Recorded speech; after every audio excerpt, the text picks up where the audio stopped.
आपका ये अभ्यास 1A का 10वां क्वेश्चन है। ठीक है, आपका 3334 में 3 के विभिन्न स्थानीय मानों का योगफल ज्ञात कीजिए। आपका स्थानीय मान निकालना है और बाद में आपका जो 3 है ना, ये तीनों का स्थानीय मान का योगफल पूछा है। तो आइए आप पहले स्थानीय मान निकालते हैं, बाद में इसका योगफल निकालेंगे। तो आपका यहाँ पे 3334 हो गया। ये आपका इकाई होता है, ये आपका दहाई होता है, और ये आपका सैकड़ा होता है, और ये आपका हज़ार होता है।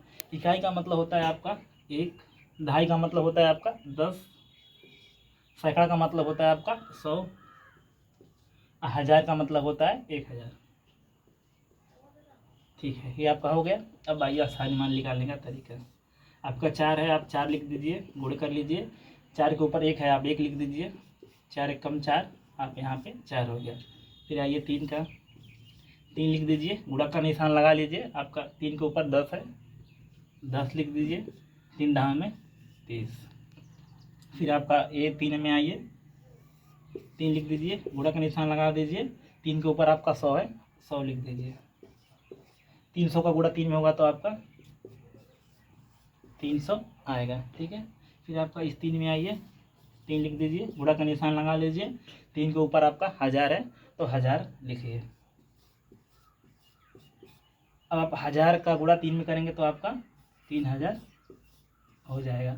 अब बोला है कि 3 के विभिन्न स्थानीय मान हो, मतलब 3 के विभिन्न है ना, 1 2 3 है, तो इन तीनों का स्थानीय मान निकाल के योगफल निकालने के लिए क्वेश्चन में बोल रहा है। तो आपका तीनों यहाँ पे लिख दीजिए।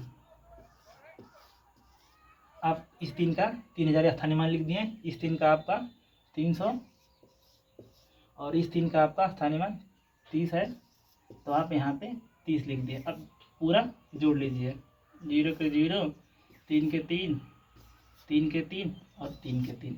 आपका तीनों का स्थानीय मान आपका ये 3330 हो गया। अब आप उत्तर में क्या लिखेंगे?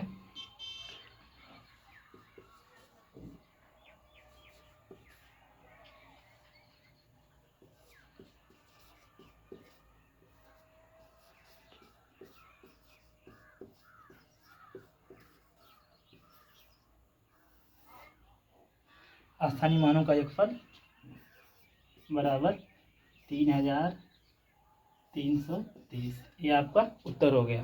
आपका स्थानीय मानों का योगफल जो है आपका 330 हो गया।